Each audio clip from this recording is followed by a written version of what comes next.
ہزاروں کی تعداد میں شہادتی بھی ہوئے، زخمی بھی ہوئے، جیلوں میں بھی ڈالے گئے، ان کی بے حرمتیاں بھی ہوئی، سب کچھ ہو گیا. مگر خاص کر 2019 5 اگست جو آج کا دن ہے، اس میں وہی جو انڈیا کی اپنے آئین میں جو آرٹیکل موجود ہے ایک اسپیشل سٹیٹس کا مقبوضہ جموں کشمیر کا، انہوں نے وہی بھی زبردستی ختم کر دیا. اور اس کا مقصد کیا ہے؟ اصل بات یہ ہے کہ کیوں ختم کیا اور مقصد کیا ہے. وہی اسپیشل سٹیٹس یہ تھا کہ یہ کوئی بیرونی انڈیا کے دوسرے خطے سے یا کسی اور جگہ سے کوئی آ کر زمین نہیں خرید سکے گا، بلڈنگ نہیں لے سکے گا، دوسرا اس طرح کام نہیں کر سکے گا. صرف وہی مقبوضہ جموں کشمیر کے جو لوگ ہیں ان کو یہ اختیار حاصل تھا. تو انہوں نے بار بار یہ مطالبہ انٹرنیشنلی بھی آ رہا ہے، ہر طرف سے بھی آ رہا ہے کہ آپ ان لوگوں کی رائے لے لیں جو وہی رہ رہے اور کیا چاہتے ہیں. تو انہوں نے اس کے لیے یہ سوچا کہ ان کی اسپیشل سٹیٹس ختم ہو جائے اور سب کو ہم انڈیا سے دوسرے لوگوں کو لائیں گے، ہندوؤں کو، دوسروں کو، تیسرے کو، اور یہاں بات کریں گے.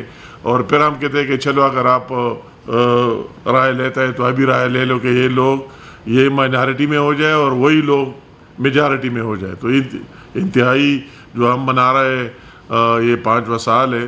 تو اسی سال بھی ایک یہ میسج ہمیں دینا تھا کہ وہی جو مقبوضہ کشمیر میں ہمارے بہنیں اور بھائی ہیں، اکیلے نہیں ہیں، ہر ایک پاکستانی اس کے ساتھ ہے. اور اسی سال وزیر اعظم پاکستان کی اسپیشل انسٹرکشن پر ہم نے اس کو باقاعدہ ہماری منسٹری نے کوارڈینیشن کی اور اس کوارڈینیشن میں چاروں صوبوں کے ساتھ بھی کر دی اور آزاد جموں کشمیر کے ساتھ بھی اور گلگت بلتستان کے ساتھ بھی.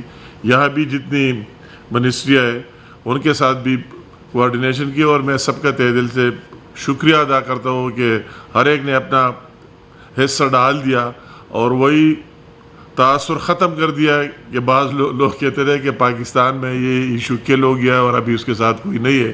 تو آج یہ میسج انہوں نے دے دیا. یہ اس طرح بڑی تعداد میں ایک بہت بڑی ریلی اور پھر بہت بڑے جلسے میں تبدیل ہونا اس شدید گرمی میں صبح 8 بجے اور 9 بجے انتہائی ناممکن کام. مگر میں کہتا ہوں یہ لوگوں کا ایک جذبہ ہے، ان لوگوں کے ساتھ، مظلوموں کے ساتھ انہوں نے وہی جذبہ دکھا دیا اور صبح سویرے نکل کر اس میں شامل ہو گئے اس دھوپ میں اور وہی ایک میسج دیا ہے کہ آپ اکیلے نہیں ہیں، ہم آپ کے ساتھ ہیں. اس طرح پورے پاکستان سے ہم رپورٹ ابھی لے رہے ہیں. ہماری منسٹری میں ایک سلے سب کے ساتھ پھر شیئر بھی کریں گے کہ اس طرح ہر ایک صوبے سے ایکٹیویٹیز ہوئی، سیاست اور اس سے بالا تر ہو کر اور یہ میسج مل گیا کہ پاکستان کے ہر کونے میں بسنے والے اور وہ اپنے مظلوم کشمیریوں کے ساتھ ہے اور ساتھ رہیں گے جب تک ان کو وہی یونائٹڈ نیشن کے ریزولوشن کے مطابق. اسی طرح نہیں کہ وہی انہوں نے 5 اگست کو جو کچھ کر دیا، اوریجنل وہی لوگ جو پہلے ہے اور کشمیری ہے ان سے پوچھ کر ان کا فیصلہ ہوگا. تو میں ایک دفعہ پھر سب کا شکریہ بھی ادا کرتا ہوں جس نے یا اگر اسلام آباد میں حصہ لیا یا ملک کے دوسرے حصے میں لیا.